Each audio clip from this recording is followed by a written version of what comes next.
I like the digital camera because it sometimes is easy.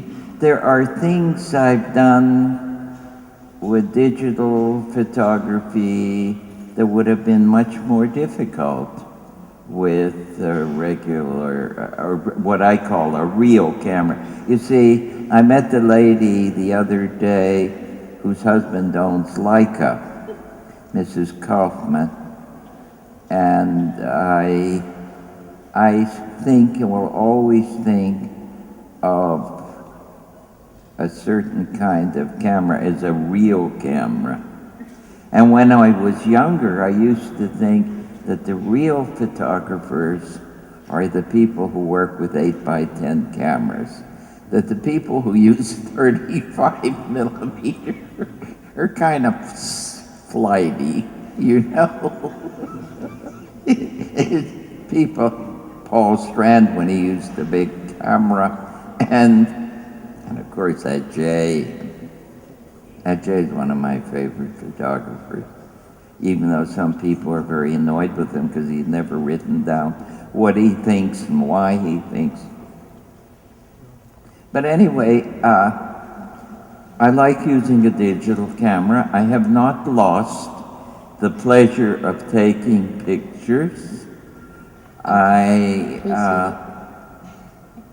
think I've said this before many times, that when you learn that photography allows you to learn to look and see, you begin to see things that you had never paid any attention to. And there, as you photograph, it very often, one of the benefits is the world becomes a much richer, juicier visual place, and sometimes it's almost unbearable. It's too interesting. And it isn't always just the photographs you take that matter. It's looking at the world and seeing things that you never photographed that could be photographs if you had the energy to keep taking pictures every second of your life, which would be absolutely unbearable, maybe.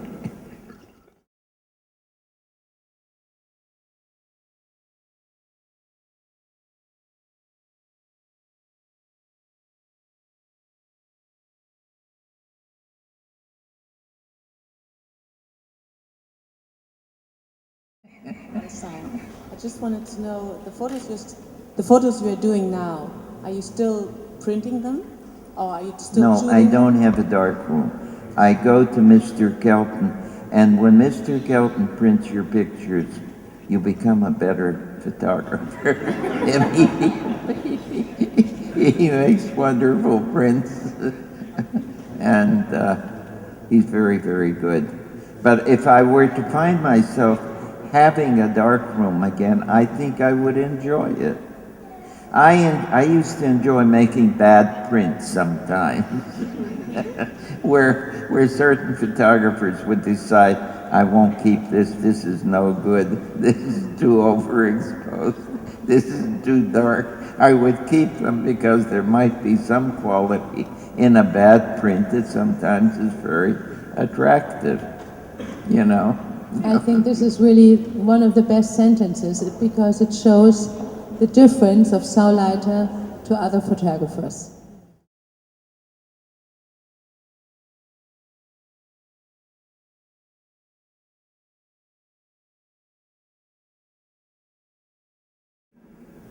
Someone I know once told me many years ago that taking nudes is a substitute for the sexual act.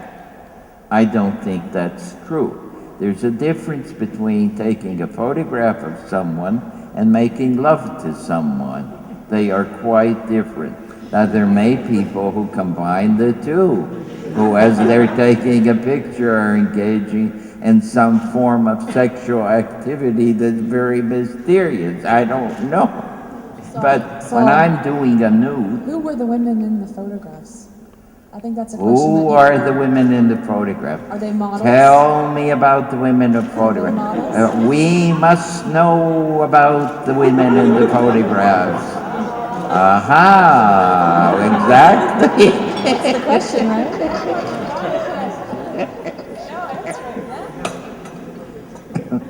I have known women, and I had a studio, and I got used to seeing women in different states of undress.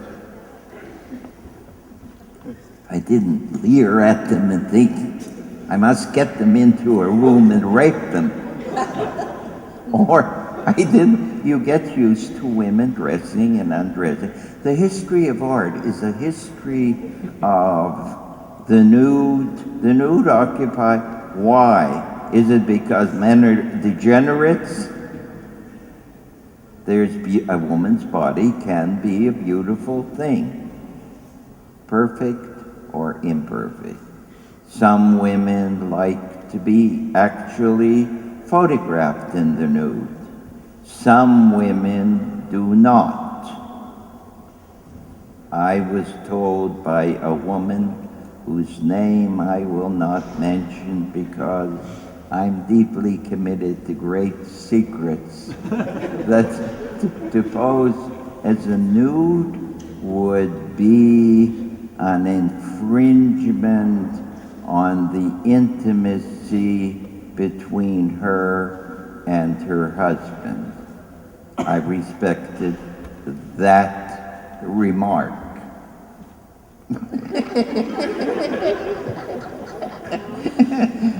But I mean, when I did a nude, I was trying to do a nice photograph.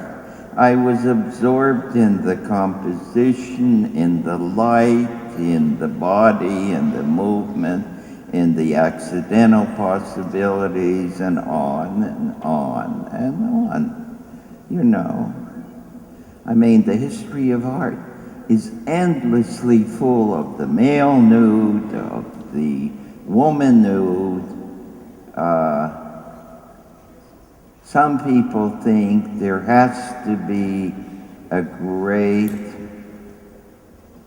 It's hard to explain. I once photographed a young girl, and the young girl had about her exuded a certain eroticism, which was not only something that I noticed, but other people noticed. Years later, she was very comfortable in the way she sat and the way she moved. You didn't have to tell her anything. Years later, the same girl came to pose. I can't remember even the reason. I think it might have been a test for Elena Rubinstein. The same girl came to pose, and she had lost, for some mysterious reason, the natural quality that she had. There are people, for instance, there's a certain model, if you say to her, lean against the wall, she'll lean against the wall. She looks like she's leaning against the wall. It's a natural thing. Then there's another person, another model, if you tell her to lean against the wall, there's something unnatural about it, uncomfortable about it. It's a mysterious thing. And so some of the women, most of the women that I knew were friends. Some of the women wanted to be photographed in the nude because before I knew it, they were nude. Whatever that means.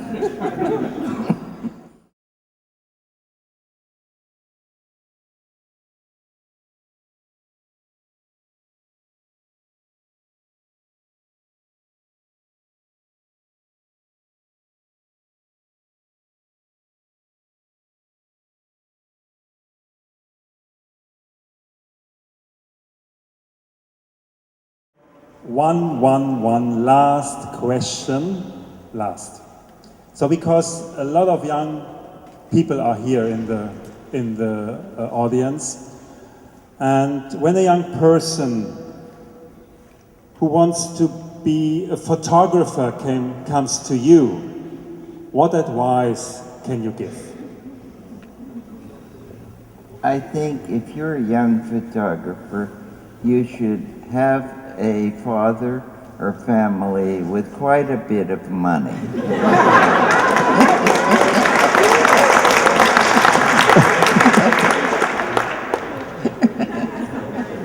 This is a good... Or if you're a young woman, you should marry someone with lots of money, even if he's weak in the aesthetic department, if he's strong in the financial department.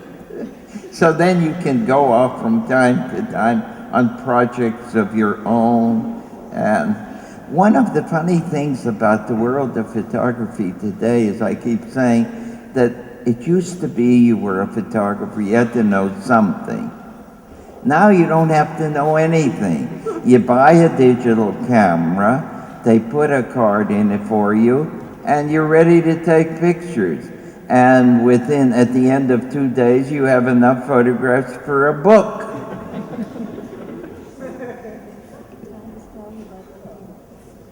But I heard Anna Leibovitz who's a very competent, able photographer, even though I didn't like the way she photographed Susan Sontag lying there. You know, I didn't care for that. But anyway, aside from all that, she was on a television show, and they asked her what kind of camera should a young photographer, what should be the first? She said the first camera should be an iPhone. But then Howard told me today, I asked him if what he had was an iPhone, and he was taking pictures, and he said, yes, he said, he's begun to think of the iPhone as his friend. The iPhone's her friend. And it is amazing what it touches all day long. Yes. So I guess, you know, everybody's a photographer now. And I don't know, one thing on the more serious, I don't know if there is a place, the way there used to be a place for photographers, or I'm not sure that is, there are fewer and fewer magazines, I think, but I don't know. So how does a photographer earn a living? I don't know. I had difficulties earning a living, and I cannot say that it was always very easy for me, but there are people.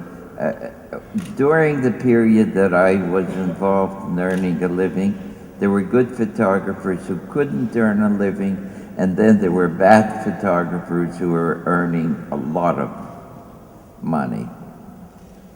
And of course, you can't say they were bad. They were maybe not, you know, they were just, they were making money.